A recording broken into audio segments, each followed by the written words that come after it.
Stanford University. All right, well, welcome then to lecture, what is this? Lecture 10? Not sure, lecture 10, I think. CS193P. Today, I'm going to briefly at the beginning talk about a couple UI elements, UI tab bar controller and UI navigation item, which is a property in UI view controller that lets you customize what your view controller looks like when it's inside of a navigation controller.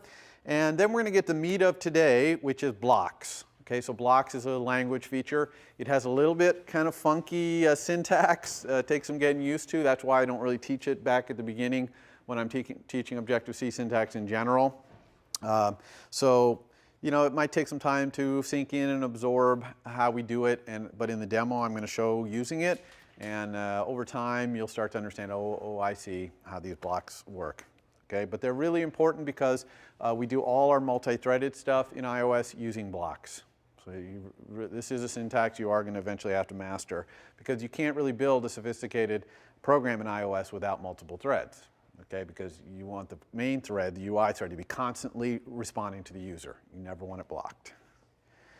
All right, so briefly, UI tab bar controller. You've seen this in iPhone, iOS apps. It's the little black buttons at the bottom here. And so, for example, this is the clock app, and you can see that as I click on the tabs going from left to right, it shows me a different view controller. Okay, this could not be more straightforward. And now that you understand how view controllers work, this is just very simple. It's kind of like a navigation controller, but instead of pushing it and sliding things away as it goes over and then having back buttons, you just have these tab bar button at the bottom, and as you click on it, it shows you a different view controller. So there would be 4 different view controllers here inside of this tab bar controller. Okay, very, very simple. Of course, the tab bar controller can have more than 4 tabs, and we'll show you how that works in a second. You create a tab bar controller just by dragging it out in Xcode and then control dragging from the tab bar controller to all the view controllers you want to be tabs. Okay, so it's exactly what you expect. It's very similar again to when you control drag from a navigation controller to set the root view controller, or you control drag from split view controller to the master and the detail. Exactly the same, okay, same kind of mechanism. When you do that control dragging to all those view controllers, you're essentially setting this property in UI tab bar controller called view controllers. It's an NS array of UI view controllers, and you're basically just setting it, again, very similar like in split view. You're setting this same property in split view when you could do the control drag, but there can only be 2 in split view because it only has master and detail. Here you can have any number of view controllers. The little tabs, how do you control those? By default, the name on the tab will be the title of your UI view controller. Your UI view controller has a property called title. It's an NS string, and you pretty much want to set the title on your view controller because depending on what environment it's in, the title might appear in different places, like the navigation controller, it'll appear at the little navigation bar at the top, and with tab bars it appears down here at the bottom. And by default, your little tab bar thing will have no image, but this is really not very useful to have the title and no image, so you usually set the title and image in Xcode directly. You click on the tab bar button and you just edit it directly. Set the title and the image you want right there. When you're doing that, you're actually modifying an object that is a property on UI view controller. Remember that each tab, each UI view controller in each tab, it has to have the information about its image and its title. It's not stored by the UI tab controller itself. It's stored by each UI view controller. That's the object-oriented way, right? If we add more view controllers, they carry with them the information for their little tab button at the bottom. And so the property, the object in UI view controller is called tab bar item. It's a UI tab bar item star, right? A pointer to a UI tab bar item. And the UI tab bar item has properties on it like title and image, and also some kind of interesting ones like badge value. So you've probably seen badges in iPhone apps, little red circles with numbers in it, like how many mail messages you haven't looked at and things like that. So you can actually set the badge item by saying, in a view controller, by saying self.tabBarItem.badgeValue equals some string, okay? And then it will set that thing. So tab bar item is the key way to do that. And we're going to talk about how to do the same thing in a navigation controller, which we kind of skipped last time, so I'm going to bring it up to speed. what if we have more than 4? What happens is that you get a more button at the bottom. You see the right thing at the very right, the button at the very bottom right. And when you click on the more, you get this area where the user can choose which of the more than 4 they want to appear at the bottom. Okay, and they can do this at any time. And the great thing about this, it's all automatic. You don't need to do anything in your code. There's no delegate or anything you need to do. It'll keep track of this for you. Okay, so that's a nice feature. How about combining? Can I combine UI navigation controller and tab bar controllers in the same UI? And the answer is absolutely. In fact, it's quite common to do so. But the one thing to think about is that the navigation controller is always inside the tab bar controller. Okay, in other words, when you drag them out in Xcode, you would never control drag from a navigation controller to put a tab bar controller as its root view controller. You'd go the other way around, where you control drag from a tab bar controller to make some navigation controller be one of its 4 tabs. Okay? So in other words, it's always inside. Even though in the UI it might look like one's inside the other, it's always the navigation controller inside the tab bar controller. How about tab bar controller and split view controller? You can combine those as well. And obviously the tab bar controller would be inside the split view controller, either inside the master or inside the detail, or possibly both. That would be a little bit of an unusual UI, I think. But, all right. So here's what a combination would look like, right? I got a tab bar, and then inside the tab bar there's a navigation controller. Right? This happens to be a table view controller on the left, some kind of generic UI view controller on the right. Make sense? You've seen that before, I'm sure. Okay, yeah, so this is a little bit going back to navigation controller. Just like there's a tab bar item object in view controller that controls what the tab bar looks like for a particular UI view controller that's in a tab bar controller, there's also a property called navigation item, which is an object, a UI navigation item star. And that object has some properties on it that control what the navigation controller looks like when it's showing your UI view controller. So this is a property on UI view controller, not a property on UI navigation controller. People get confused about that, all right? Because each time a new view controller slides in a navigation controller, well, things might change in the navigation controller. For example, the left and right buttons. Okay, that's the buttons at the top of the navigation controller. Those are outside of the view controller that's being displayed, right? They're in the navigation controller's UI. But they're controlled, what's there is controlled, except for the back button generally, by what's in whatever view controller is being shown. Okay, so there's methods in navigation item like left bar button item, which you would only set if it's the root view controller, because normally that's where the back button is. There's also back button item, so that if you're not the root view controller, you can control what the back button item looks like, what image is in it or whatever. Some restrictions there on what the back button is allowed to look like. And the title can actually be a view. And we might see later in this course, we'll do a demo where we put a view in there. Instead of just having the word title, or the title of the view as a word, we might have a view in there that the user can interact with. If you have the toolbar button, if you, on your navigation controller, you can flip a switch in Xcode that says show a toolbar at the bottom of my navigation controller. Those toolbar buttons are also controlled by whatever UI view controller is being shown at the time, whatever is slid on. But it's not controlled by the navigation item property. That's a different property called toolbar items, which is an NS array of UI bar button items. Okay, so if you set toolbar items array to something on your view controller, whenever your view controller slides on screen in a navigation controller, the buttons in the bottom will show, assuming that that navigation controller shows the bottom bar button, the little bar. Okay, if it's not showing that bar, then your buttons won't appear. Okay, so that's it. So tab bar controller and navigation controller are very similar. They're just presenting UI views. They're controllers of controllers. But they both use this same concept of having an object in the view controller they're displaying that controls a little bit of how they display.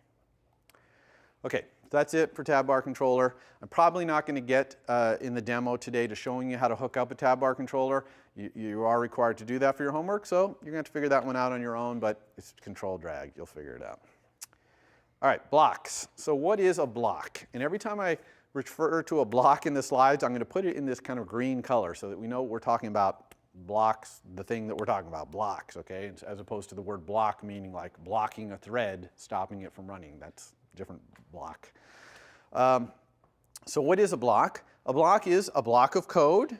that is to say a sequence of instructions of code, this Objective-C code between open and closed curly braces that you usually include inline, right in the middle of your code, okay?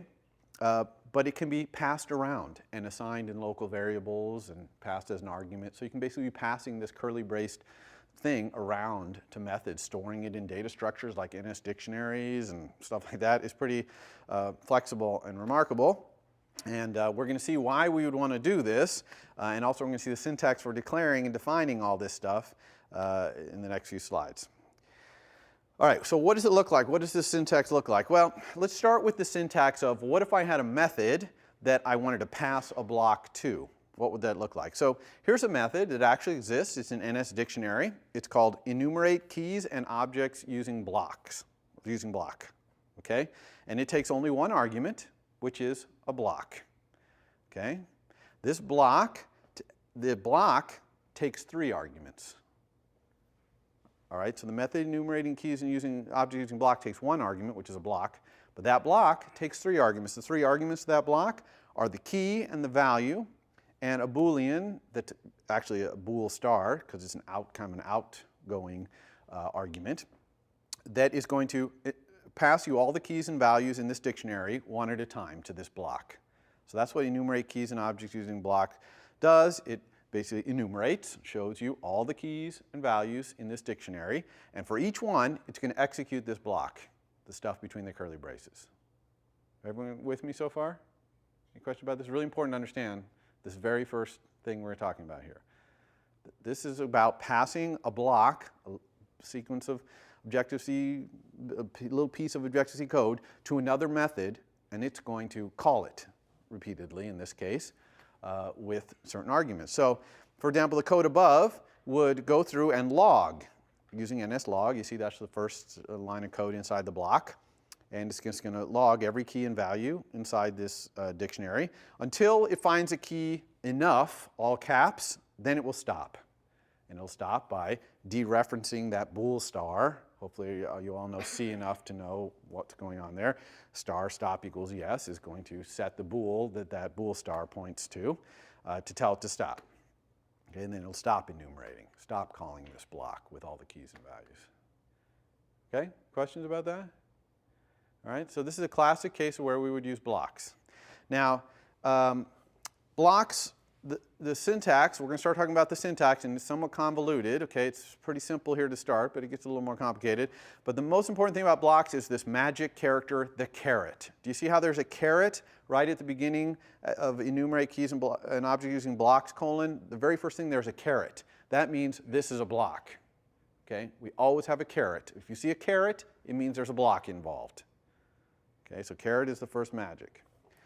Now, when you have something like this, it's kind of amazing. You might find this hard to believe. But if you had a local variable declared on the line before you called enumerate keys and objects using blocks, you can use that local variable inside the block. Okay? So this takes some sinking in too. Okay? This is a local variable on the stack of some method, and you call enumerate keys and objects using block, and you pass the block, and inside that block you're using a local variable from the outer scope. Perfectly legal. One thing about those, though, they're read-only. Okay? So you cannot say, for example, the red line there, stopped early equals yes, because stopped early is a bool on the stack locally outside this scope, and so you can't say stopped early equals yes there. You see? Okay, so they're read-only. However, if you put underbar block in front of it, now it becomes read-write. And not only that, after the blocks are done executing, at the bottom, it'll have its value. Okay? So here we got stopped early equals no. I put underbar block in front of it. Now the stopped early equals yes is legal inside that block. And when this enumerate keys and objects using block method is done, that stopped early will have whatever value it had when the last block touched it. Okay? So I could say if stopped early, then log I stopped logging dictionary values early. Okay? So that's pretty cool. And underbar block, I know it has underbar at the front, and it's like, that's weird, underbar. And it is kind of weird, but I wouldn't resort to using underbar block as your first design strategy for a little piece of code, but it's not like, oh, this is something you should stay away from, even though it has that weird underbar name. The other interesting thing is if you use an instance variable inside a block, it will be valid when it comes out and also not be read-only. Okay? Now, we don't use instance variables in this class, okay, because we use properties, right? The only time we're ever accessing an instance variable is in the setter and getter. Right? Instance variables are like when we say @ property display equals underbar display. That underbar display is the instance variable that's backing the property. We're only supposed to access that in our setter and getter, right? So, unless we're doing some sort of block thing in our setter and getter, it's not really that valuable. But it's interesting to know that instance variables are not read-only, i.e. they can be read and written to, and they'll be affected after the block comes back. Okay, what about accessing objects inside the block? All right, so here I have a local variable called stop key. It's an NS string, just a local variable. It's enough, all caps, but I made it by sending the message uppercase string to enough, not uppercase, and so that I just wanted to show you that stop key doesn't have to be a constant. It could be the result of calculating something or calling some other method. But anyway, it's on the stack, and then I enter this block. And so let's say inside the block, instead of testing for quote, @ enough, all caps, I say stop key is equal to string key. So the only thing I've changed here is I'm using stop key instead of @ enough. Okay, everything else is the same. So there's a little bit of an interesting thing to think about here, and this works fine. Okay, stop key, it's read-only in terms of you couldn't set the stop key pointer unless you put under a block, but it's kind of writable in that you can send messages to it all you want. Okay, and those messages might modify. You might set a property on stop key or something if it were something that had properties. But there's a little bit of a memory thing to think about here. Okay, because this block, in this particular method, the block gets executed pretty much right away, which is fine. But what if this block were just held onto by the dictionary and it executed at some later time? Okay? Well, in that case, stop key better stay in memory. It better stay in the heap. And the problem is stop key is a local variable. So when this thing goes out of scope, stop key would stop, no one would have a strong pointer to it, and it would normally get thrown out of the key heap. So the key on this slide is that objects that are referenced inside a block, the block keeps a strong pointer to them. Okay? The block keeps a strong pointer to them until the block goes away, until the block can't be run anymore. Okay? And you can see why this would be, right? That block might be running on another thread at some future time. Let me show you another example that's maybe a little closer to home here, which is what if we went back to our calculator brains and we added a method called add unary operation, took a string, which is the name of the operation, like whatever title on a button, like square root, which executes block : a block. In other words, what if we were able to tell our calculator brain, hey, here, add this new function to yourself, and here's the block of code to execute. Okay? That'd be cool, wouldn't it? Because we'd have now a fully extensible calculator brain. We could add new unary operations all we wanted. We could also add binary operation, add operation without any arguments. We could have a bunch of this stuff. But we're going to focus on add unary operation because I want to show you what it would look like to use a block in the implementation of a method. So how you would make a method that takes a block as an argument. So the block that we pass in this case, right, the little piece of code to execute for our custom operation, is not going to be executed right now. It gets executed later when someone presses that button with that name, right? So our calculator brain, in other words, is going to hold on to this block. So for example, what if we added this unary operation? So I have this unary operation MOLTUAE, which is short for the meaning of life, the universe, and everything. And what if I had a local variable secret, which is a number, NS number, and I set it to 42, okay? And then I added my unary operation, multithreading, which executes block, this block. Now, my block takes one argument, which is an operand, and it returns an operand time the secret double value, okay? So obviously, if I called this, if I executed this line of code, I would want secret to stay around as long as that block stays around. so that if someone has an MOLTUAE button in their calculator and they're pressing it and it's executing this block for me, that secret doesn't go away, because then I wouldn't know the meaning of life, the universe, and everything, and I couldn't calculate this block, right? So does that make sense as to why we have to keep a strong pointer to that secret? Okay, so that's going to cause a problem, keeping that strong pointer, which we'll get to in a few slides.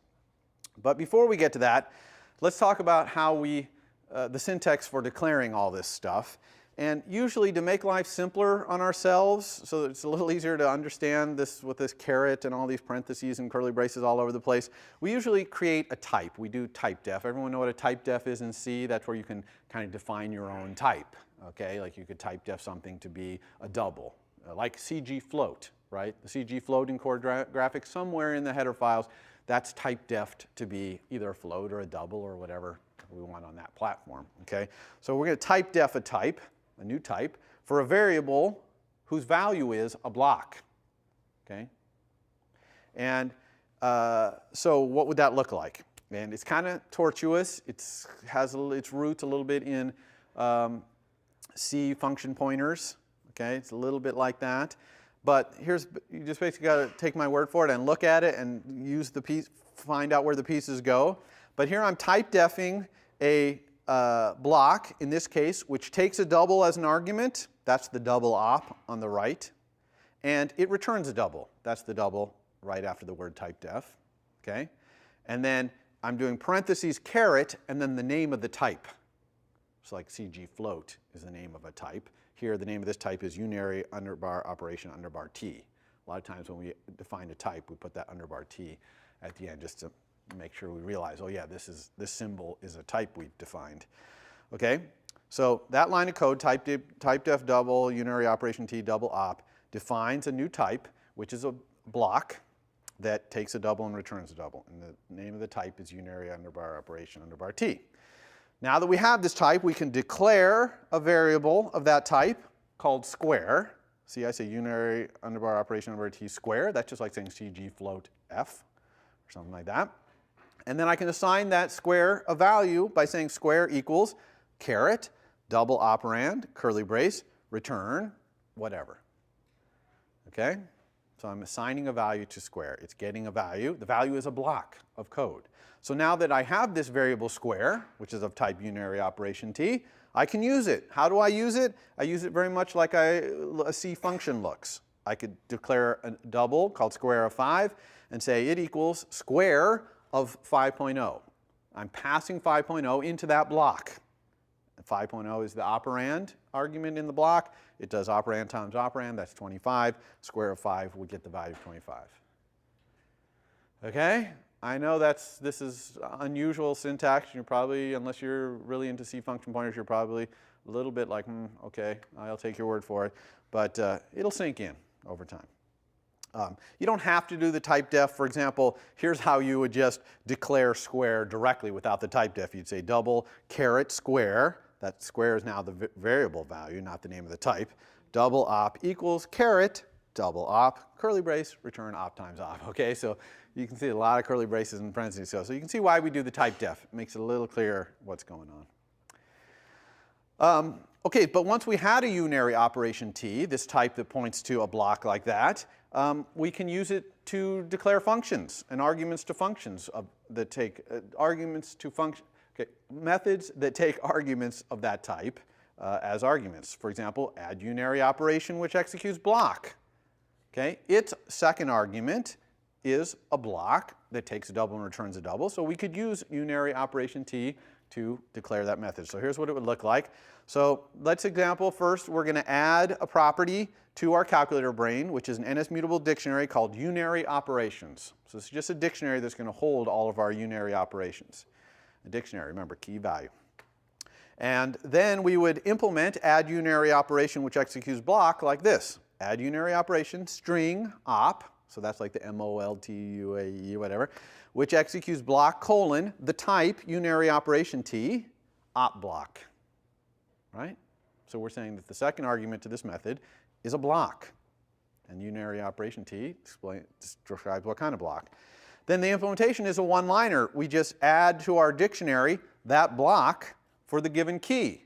Now, notice that we're treating a block like it's an object. You see how we're adding it? We're saying set object, a block, for key, this string. And we can do this, and it's perfectly legal, and blocks are kind of like objects. They're not really objects, though. They're similar to objects. You really don't send them any other messages. You don't send them messages like you're used to sending messages for objects, but you can put them any place an ID goes, like in an array or a dictionary or whatever. Okay? And with ARC, with the introduction of ARC in iOS 5, the memory management of this block, since it's not really an object, the memory management is managed by ARC. So you don't have to worry about it. When it's done being used, its heap space will get automatically freed up. Okay? So later then, so if we had this dictionary whose keys were operation strings like MOLTUAE and whose values are blocks like return, secret number, double value times the operand, then we could use it like this. Remember perform operation in your calculator brain? We could say unary operation T unary op equals look up this operation in our dictionary, right? So we're getting the block back out. It's type unary operation T. And then if it's not nil, in other words, we found it in the dictionary, then we're just going to say self.operand equals unary op, the operand. Got it? So we're using that function notation. Same way we did square. We did square of 5 equals square of 5. Same thing here. Self.operand equals unary op, self.operand. Okay? All right. So I know. It's hard to follow a little bit sometimes.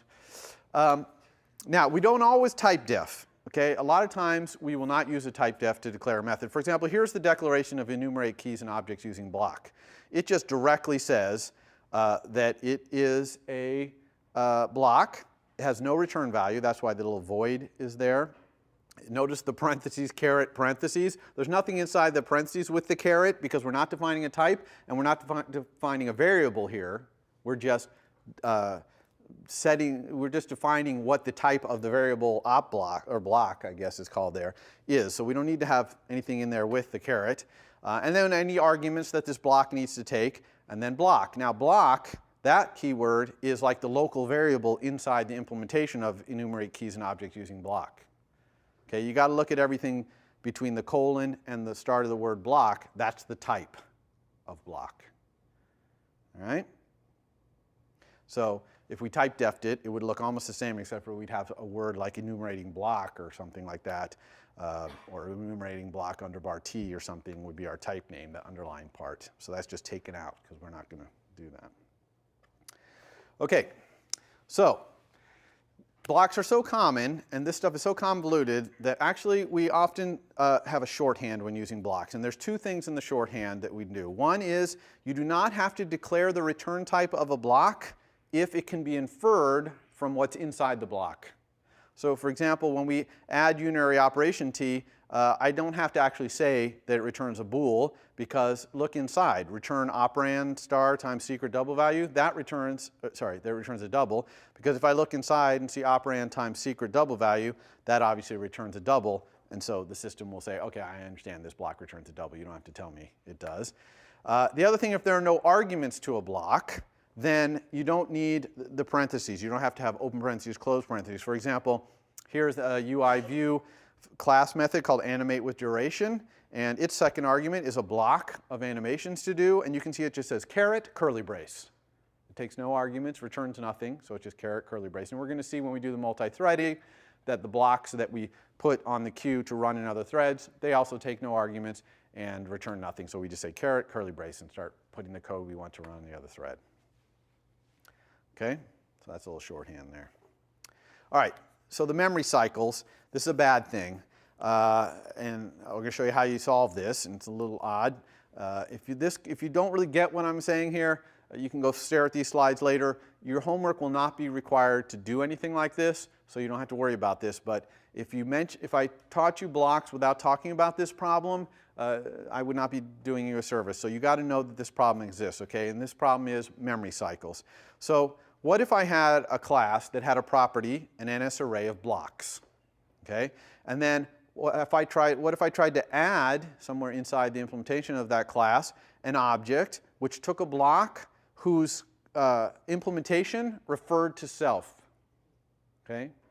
So I'm putting a block onto a property of myself, and inside that block, I refer to myself.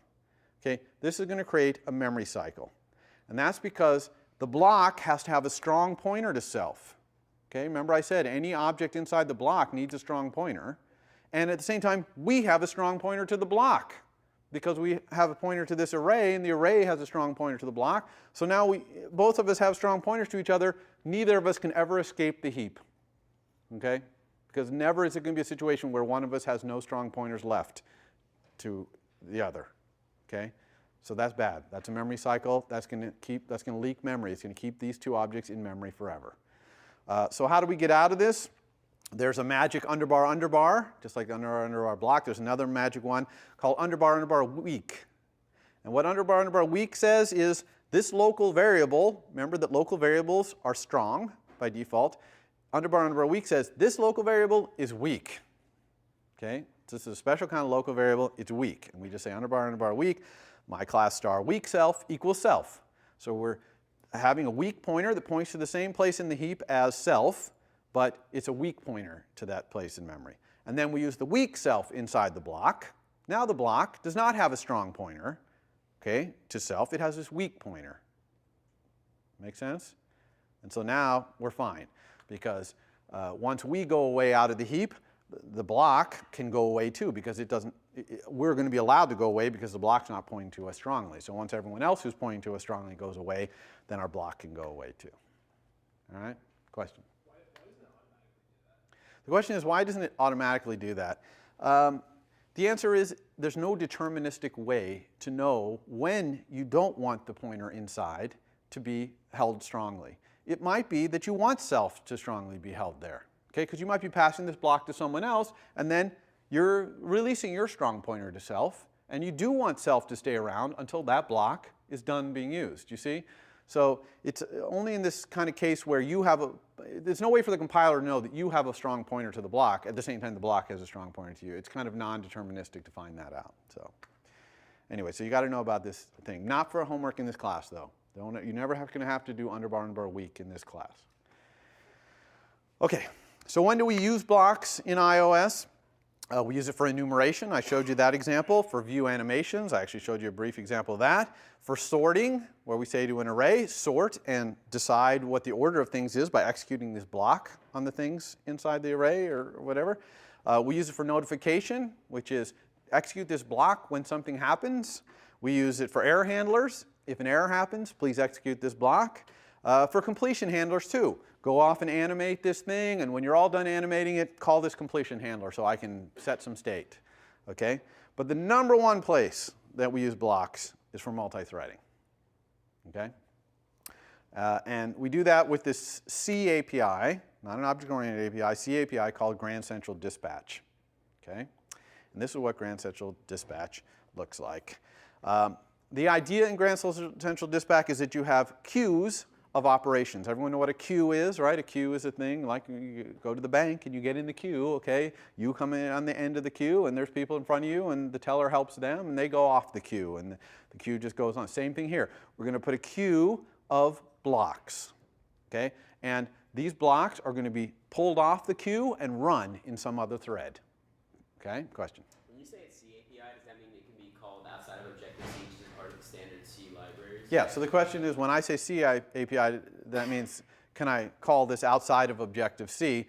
It's included in the same runtimes as the Objective-C runtime, but yeah, it could conceivably, you could have a library that has Grand Central Dispatch, and probably there exists that. You probably could do it. No Objective-C, not even involved. Is it not standard, though, in C, in the language? No, it's not a standard C thing. The question is GCD a standard C thing? And the answer is no. It's an Apple mechanism that's been put in for multithreading. All right, so you have this queue of blocks, and you're going to pull these blocks. The system is going to pull these blocks off and run them. And there are concurrent queues where if you had multiple processors or multiple cores, it could pull the blocks off and run them concurrently. But we're not going to talk about that in this class. And in fact, in iOS 5 adds some nice new features for concurrent blocks. But we're going to talk about serial queues, where it's only going to pull off one at a time. It won't pull the next one off the queue until the previous one's done. So it's kind of a true queue. Okay, so that's what we're going to talk about today, serial queues. The key, though, is that these blocks get pulled off the queue and run in another thread. That is the main deal here for us. Now, so you've got these queues, and they're off running blocks, curly braced blocks, in other threads, but you also have this main queue, and the main queue is where all the UI kit stuff happens, all the drawing. Okay, that queue we want to make sure we're not ever putting anything on there that's not having to do with UI, because we always want that queue to be free to respond to gestures and things like that. So the way we're going to do multi-threadedness is we're going to queue up blocks for things that take a long time, let them run in other threads, and then from those threads we'll queue up blocks to run back on the main thread to update the UI. Okay, you will see this when I show you an example. And this allows us to get all this blocking activity like accessing the network or doing something really expensive in another thread. Okay? What are the important functions in this API? You've got dispatch queue create. That creates a queue. Okay, a queue that I'm going to start putting blocks on. Then dispatch async is a C function that puts a block on the queue. And at some time undetermined in the future, someone will come along, take that block off, and run it in another thread for us. It's as simple as that. That is all there is to this thing. Okay? Now, there's more mechanism in there if you want to do sophisticated things, but for our purposes in serial, you create a queue, you dispatch async, off you go. There's two interesting methods here to get the current queue. Sometimes someone will call you with a block and ask you to do something, and you want to do part of it on another thread, and so you want to know the queue that the caller was in, right? So the queue you're currently executing in, because you might want to go, after you've run something in a thread, send a message back on that queue that called you. But even more importantly, you want this get main queue. That's the UI kit queue. Okay, and that's where you want to run any code that touches the UI. If you run UI kit code in a block that's posted to any other queue besides the main queue, you will have problems in your app. It will behave badly, you'll get crashes. You do not do it. Listen to me right now. UI kit stuff only in the main queue. So if you're doing something in another queue and you need to do a UI kit thing, go put a block back on the main queue to go do that thing, right there where you are in the code. All right, so what does it look like to call these? Let's make this concrete. So let's say I have a method that goes out to the network and gets some contents of some URL, like a Flickr photo image, for those of you who have started your homework. And then I create a UI image with that data, and then I have an image view that I set its image, and then I put it in a scroll view, let's say, so that it'll display. All right? So if I want, so that data with contents of URL, that method could take a long time. It could take like a few seconds to go out to a server on the network, get the Flickr photo, download. It could be a huge photo. That could take a long time. We do not want this code executing on the main queue, okay? Because the user interface will be completely non-responsive during this view will appear. And we do not want that. So what if we just create a queue, okay, download queue I'll call it. By the way, the dispatch queue create, the first argument to that is a const char star. This is the only time you're going to see a const char star in any API I'm going to talk about in this class.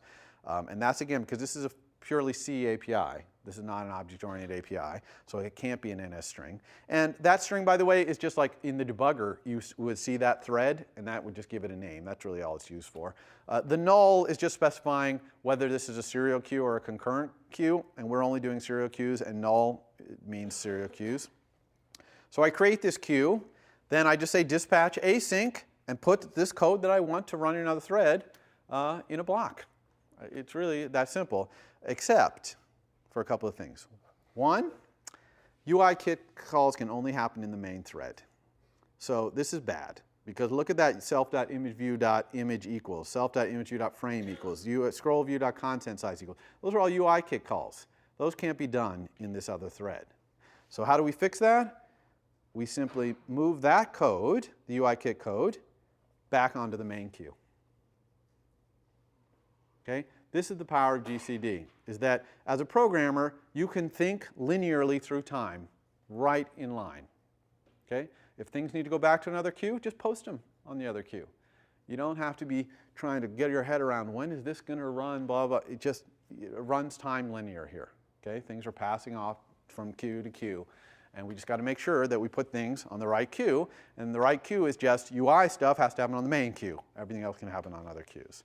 Now, there's still a problem with this, which is the memory management of that download queue. These are not objects, these queues, right? They're C things. So you actually have to call this method dispatch release on the download queue. And what that says is I'm otherwise done with this queue. And why I say it's otherwise done is I posted a block on it. So when I say release, I mean I'm done as long as there's no blocks left on this queue. Okay? So when I say dispatch release download queue, that's basically telling the system when there's no more blocks, you can release it as far as I'm concerned. Okay? So we always do that right after. So these 3 lines of code, dispatch create, dispatch async, dispatch release, they're going to happen in microseconds, in nanoseconds, okay? Because they're not really executing any of the code in the middle. That's all going to be executed later when someone comes along on this queue and grabs that block and starts executing it. Question? Question back here first. So the system kind of should keep track of the dependencies between the queues, because you run the first few lines in the download queue and then the next lines in the main queue. What if the download queue for some reason take a long time and we want to run the stuff in the main queue? I think your question is, what if the stuff in the download queue takes a long time to run and we want to run stuff in the main queue? Well, that's the great thing about this. The download queue is a separate thread. It doesn't block the main queue. As soon as I do dispatch async, main queue just keeps on running, okay?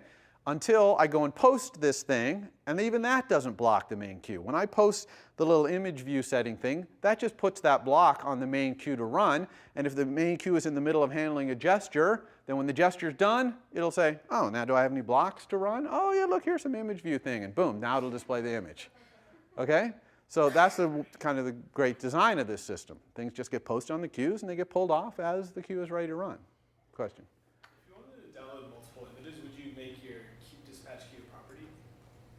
So the question is, if I wanted to download multiple images, right, would I have a property for this download queue and then just do dispatch async all the time, right, and not be constantly creating it and releasing it? And yeah, absolutely you could, but the behavior would be different, of course, if you did that, which is that the images would get downloaded sequentially, serially, whereas here, if I called view will appear and I went off screen and then I went right back on screen while this was still fetching, and I called view will appear again, I'd be doing both of them simultaneously, right? I only have one processor maybe, but I might have dual cores or who knows what, but both of them, the requests would be out there simultaneously. So you see it would be a different semantic, but yeah, absolutely you could.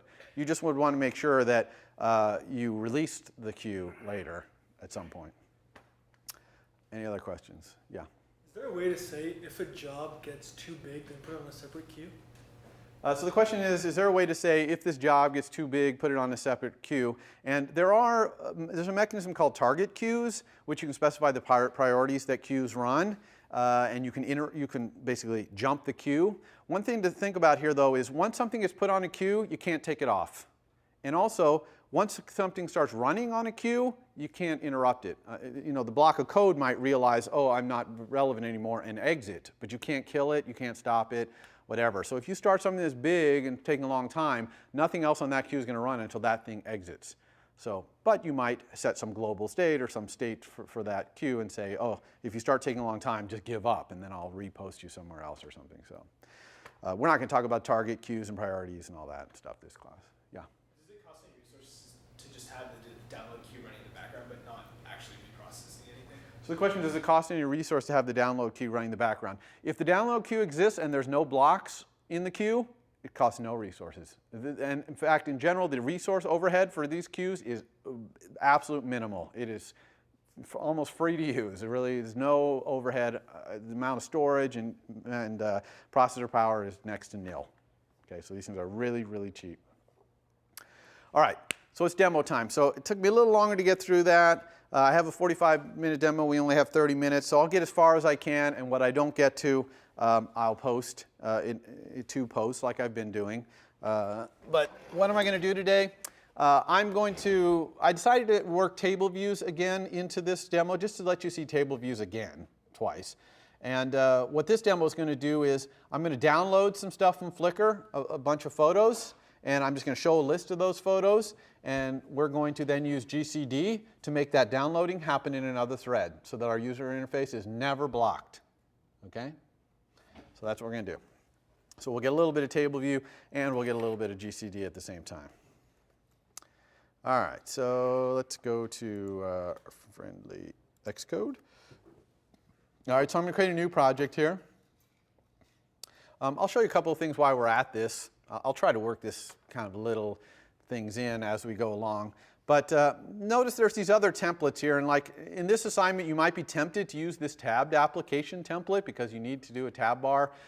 I tend to always do single view application, which is like the simplest template, and then just drag out a tab bar if you want one, drag out a split view if you want one, etc. Because a lot of these templates are going to add stuff that you're just going to be like, what is that? And you're going to be trying to figure it out, and it just might be more confusing than you buy as power. So here I'm going to say single view. I'm going to call this Shutterbug. That's the name of my thing. And I'm actually going to have no class prefix, because I want to show you what that looks like too. Okay? Because in the past we've always had a class prefix like calculator or psychologist or whatever. We'll go ahead and make this universal, although I'm only going to have time to do the iPad.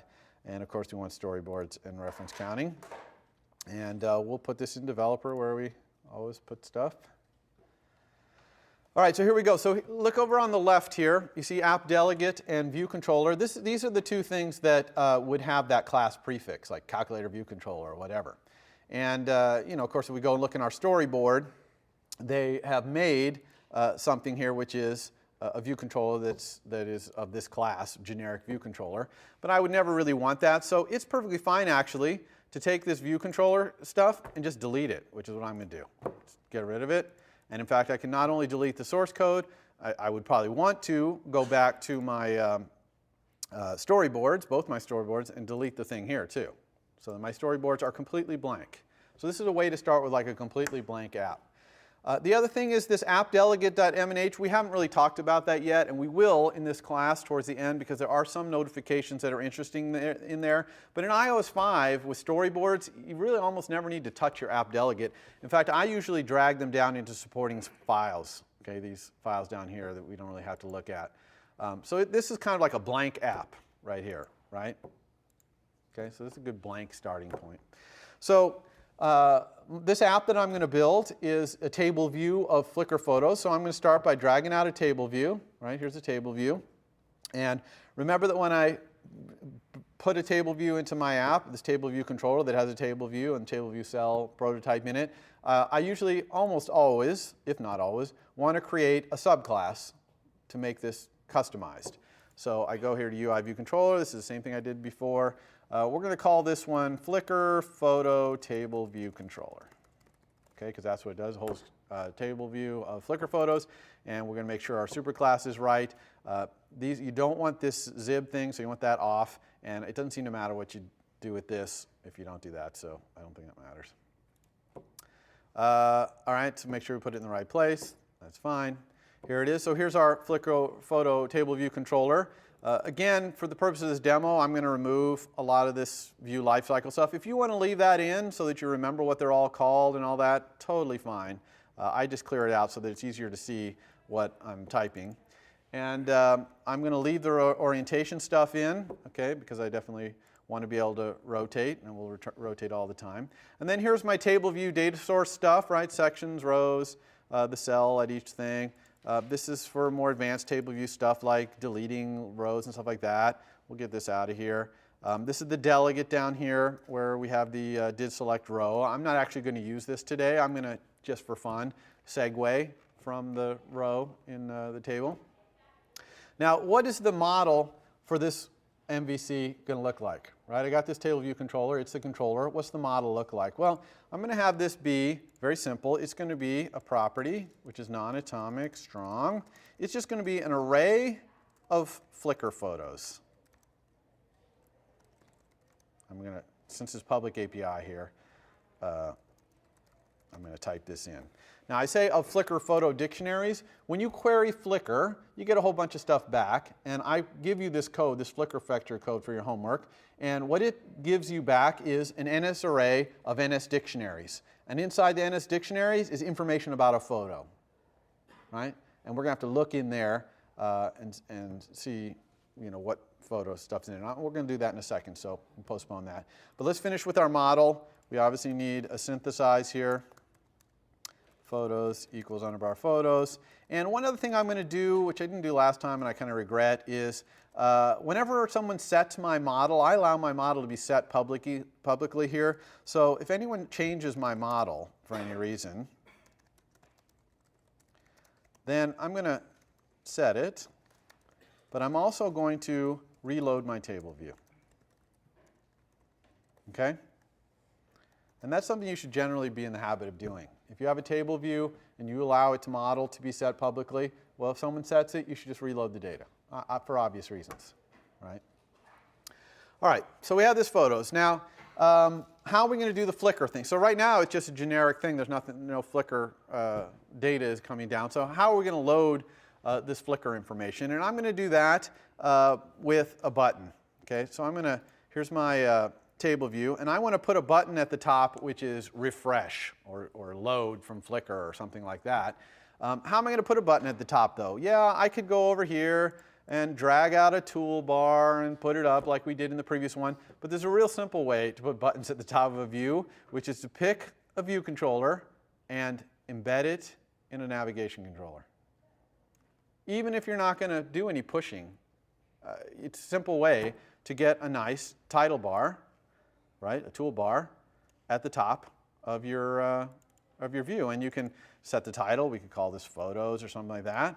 And I want this refresh button, so I'm just going to go down here and grab myself a bar button item, put it up here at the top.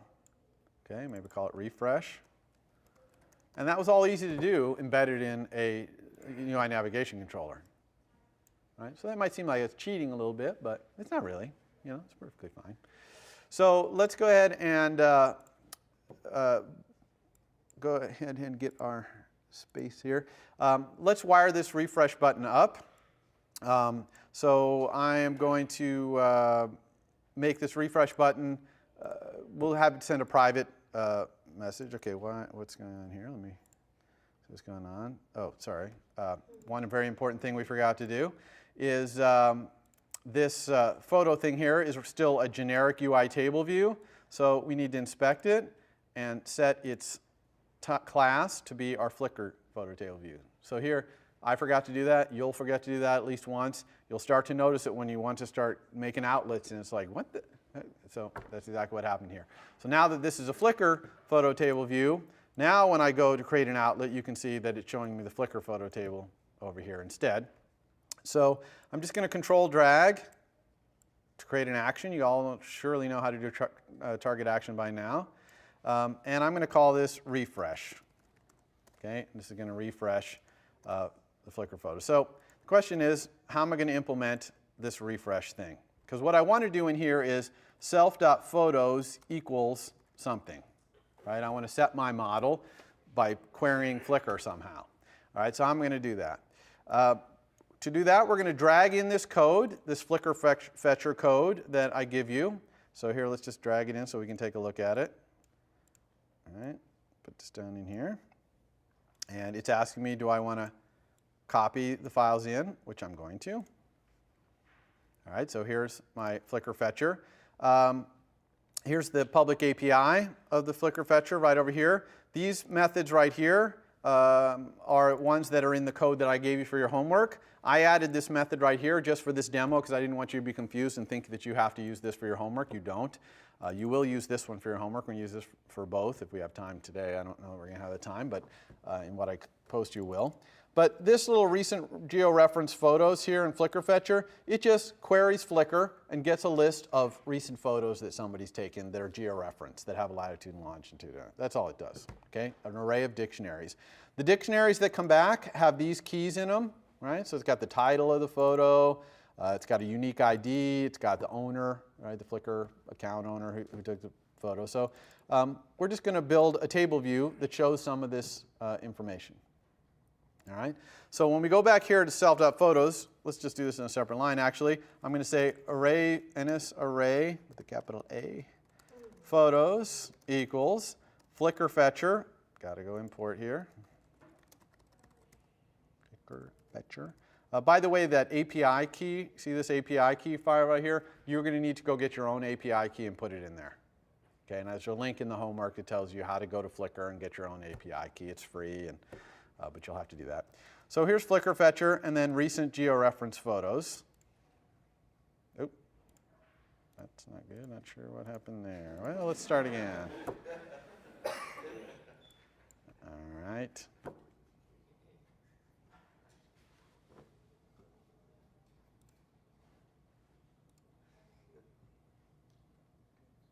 Okay, we're back. Maybe it's because I typed this ... got it confused. I don't know. So we lost our import. Flickr fetcher. All right, and we'll go like this again. All right, Flickr fetcher, recent georeference photos. Okay, and actually I'm going to do this with the separate thing that I started to type, and you'll see why in a moment. Oops, equals, paste, and we'll just say that equals photos. All right, sorry for the delay there. All right, so that's how we're going to get the photos. Okay, by pressing this refresh button, it's going to call this Flickr fetcher code that I'm giving you basically, and it's going to set the photos, which is an array of dictionaries, to be those photos. Everyone understand this code? All right, so now we need to implement our table view data source to look at our model and answer the questions. So one question is, how many sections in this table view? I have only one section in this table view. In the code that I post, kind of the lecture demo plus, I'll do sections, just so you can see what it looks like to have sections, because we haven't had any demos of that. But here I have one section, so I don't even need that method.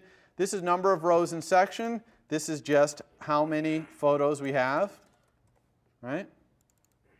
Simple as that. And then here's the all-powerful cell for row and index path, which gets a UI table view cell to display. This is something that we obviously need to set up inside our storyboard to define how we want this prototype to work. So let's inspect that. I don't want custom. I'm going to do subtitle, let's say. Maybe I'll have the title be the title of the photo, and then the subtitle maybe the owner name or something like that. And then very importantly, I need this reuse identifier. It's the name of the thing. When we pull it out of the reuse queue, if there's nothing in the reuse queue, we got to tell it what prototype to use. So this is basically a Flickr photo is what's in this cell. So I'll call that Flickr photo. And then when I go back here, I want to make sure that I type Flickr photo in this cell identifier as well. And if this doesn't match, then it's going to resort to this, which is kind of a fail-safe mechanism. It's going to be the wrong type of cell. That's probably good, so I can see that that's happening. But hopefully it pulls a prototype by using this name. Configuring the cell is really easy. We just need to get the photo dictionary. And we get that by looking in our model and just getting the object that is at this section and row. Now again, we only have one big section, so we only need the row there. And then I'm just going to set the cell's text label to be the photos object for key, and again, I'm just looking at those things that were in that Flickr fetcher.h. So there's photo title we'll put there, and then we'll say that the detail text label, which is the little subtitle, equals the photo object for key Flickr photo owner, let's say. Oops, owner. Okay? So by implementing this data source, we now are going to have the data in the UI. So that should be all we need, unless I've forgotten something, which is entirely possible. But we shall see.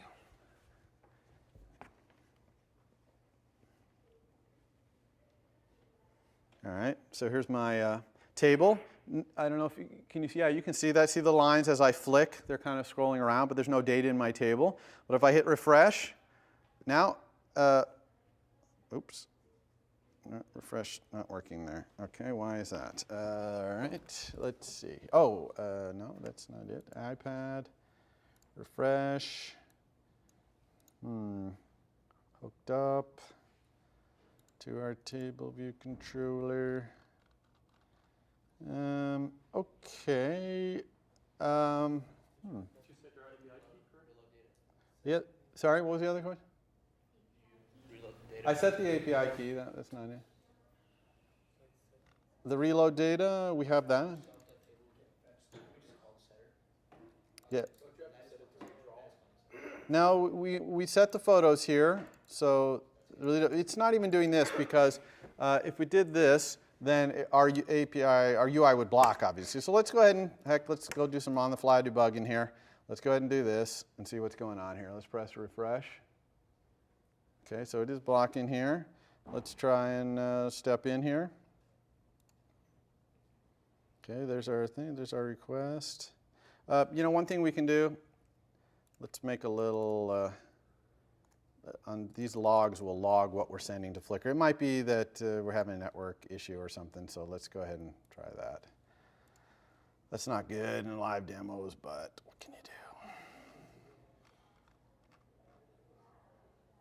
All right, so, oh yeah, here we go.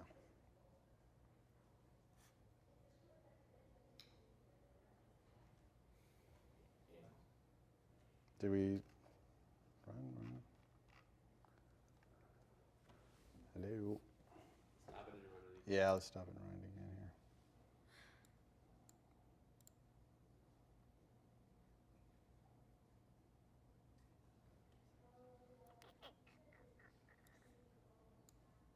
Yeah, it's possible this iPad is not have network's not working or something.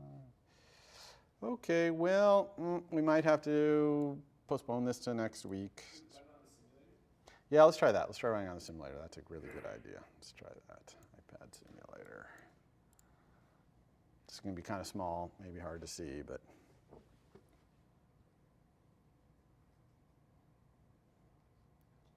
All right, let's see if that works. Oops, let's just, forget that. Let's continue.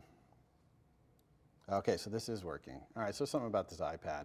All right, so we'll do this on the little thing here. Very good idea there, thank you. Okay, so here is the result of doing this Flickr query.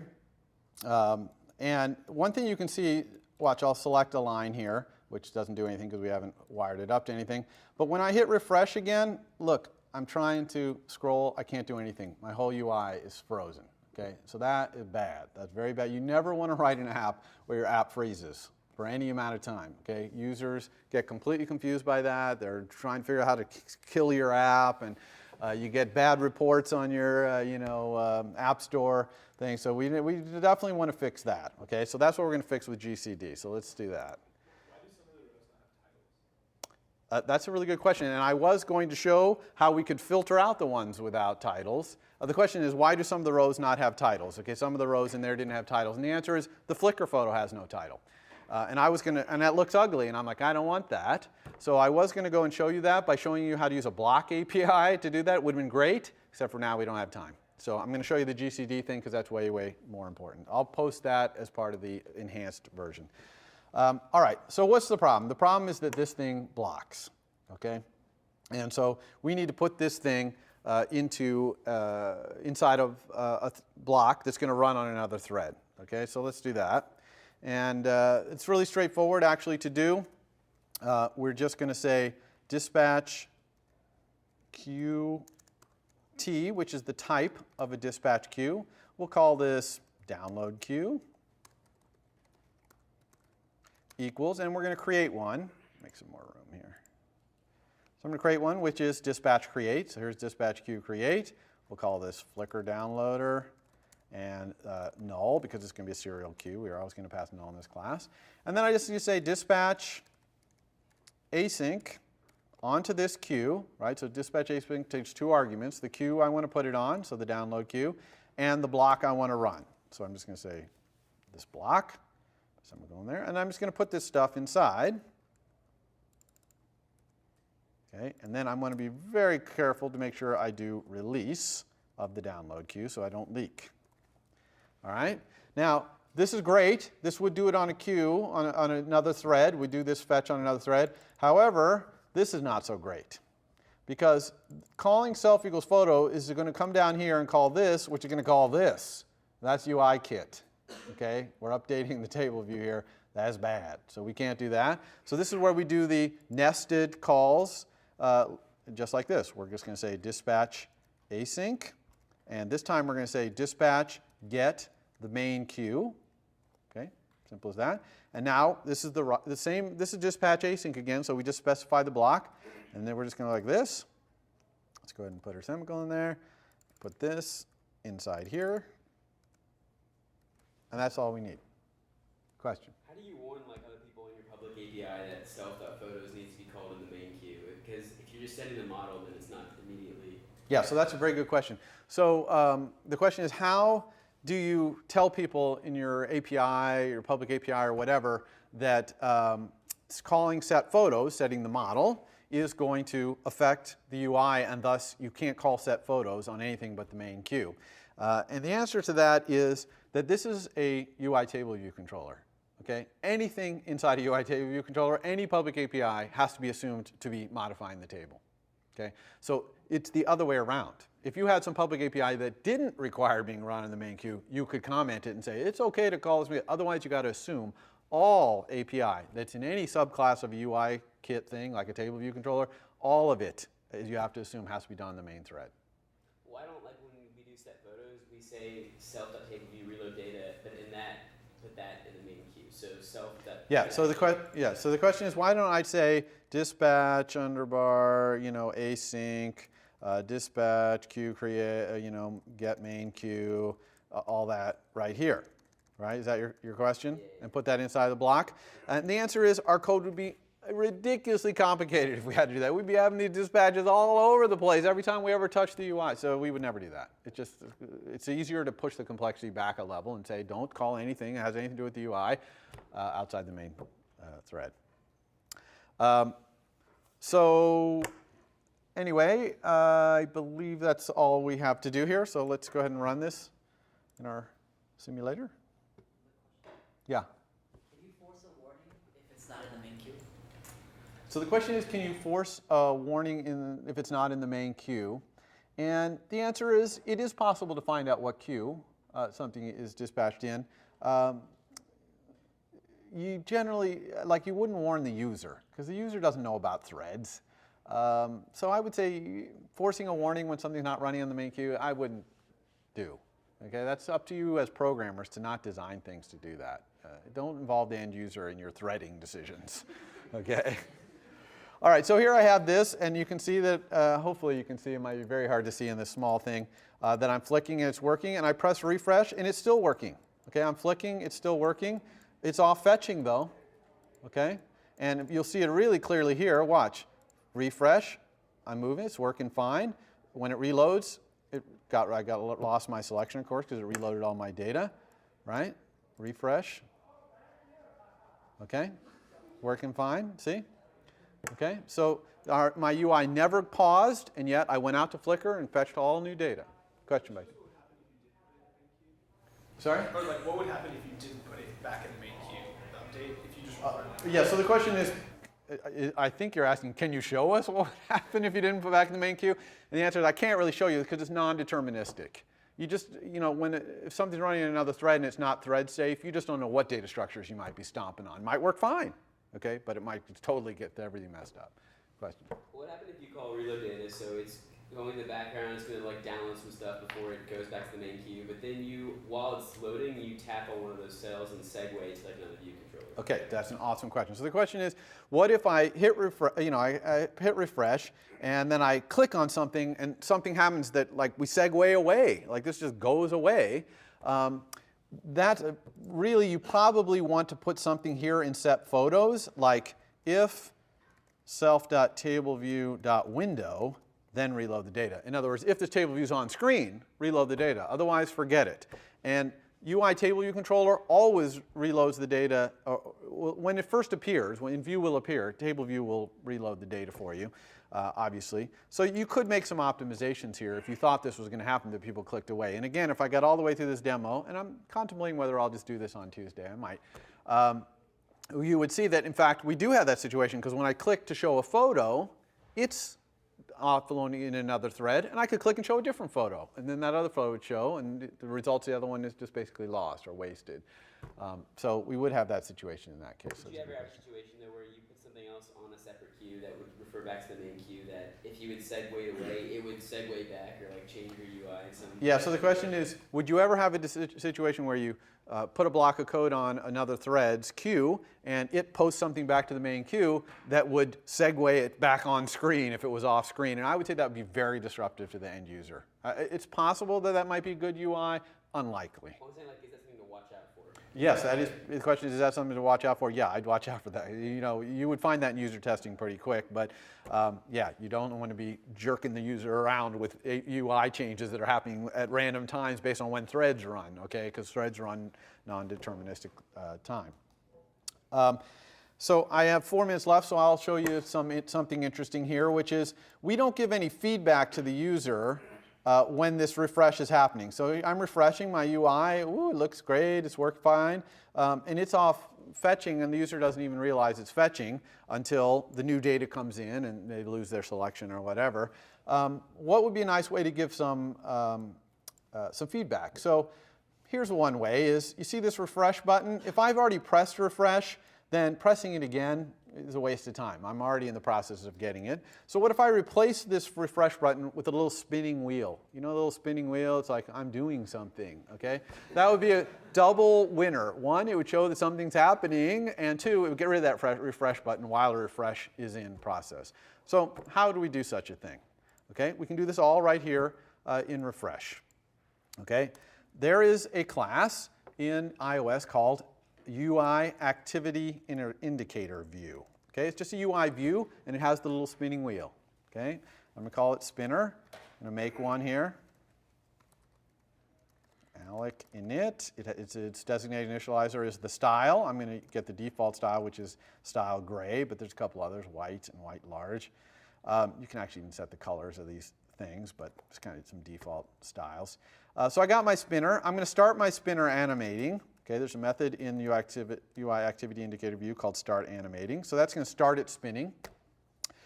Then I'm going to replace that bar button with a bar button that has this view as its only contents. Okay, because you can have bar buttons with strings, like refresh, and with images, some static image, but you can also have some that have their own view, and this is how you do that. UI bar button item. In fact, I don't even need to do that. Let's just go straight to self.navigation item. So this is what I was talking about the navigation item. Right bar button, that's where the refresh button is, right? It's in the right bar button. Equals UI bar button item, Alec, init with custom view. Okay, see this init with custom view? And I'm just going to give it the spinner. So that is going to replace the right bar button if I'm inside of a navigation controller, which I am, with a bar button that has a custom view, which is that spinner that I just did. Now, of course, when the thing's done, I need to put that refresh button back, okay, because I might want to refresh again later. So when is it done, and when can I do it? Back here in the main queue. So I'll just say right here, self.navigationItem.WriteBarButtonItem equals, and where is that refresh button? We have it handy.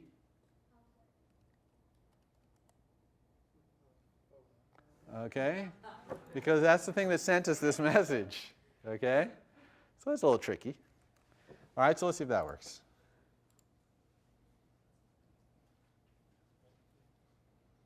All right, so here we go. All right, it's working fine. Refresh. Oh, we got a little spinner. It's too bad it has to be on the thing. It's hard to see it. Can you see the spinner there? But let's do it again. So there's the little spinner. All right.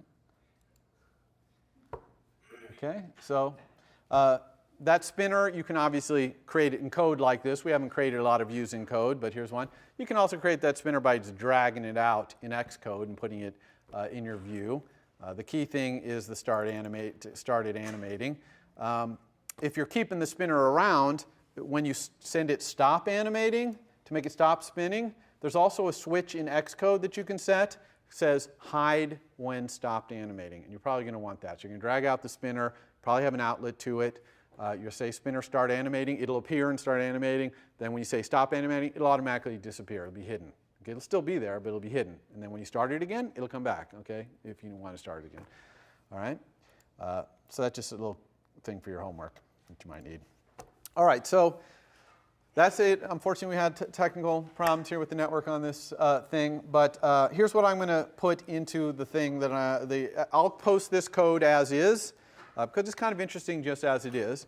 But what I'm going to post in the little extras is really three things. Okay, one, I'll make it so that when you click on a row in the table, it actually downloads the image and shows it to you. Okay, and all that's going to do is use this Flickr Fetcher API right here. URL for photo. It's going to get an NS URL. I'm going to use NS data to get the contents of that URL as bits. Then I'm going to use UI image to turn that into those bits into an image. Right? Then I'll just set an image views image to be that. The next thing I'll do is sections. So we'll have our table here divided up into sections by the owner. This little word that you can't read because it's so small is the owner of the photo. So we'll divide it up into sections, so you'll see that. I'll also throw a spinner on the photo side. When it's downloading the photo, we'll have a little spinner running there as well. Okay, so that's what I'm going to do in the extra one. Probably, now that I'm thinking about it, probably won't do it on Tuesday. I think it's pretty self-explanatory to go look through there. And I think that's pretty much it. So if you have any questions. I'll be here for a short time today. I only have a brief time. For more, please visit us at stanford.edu.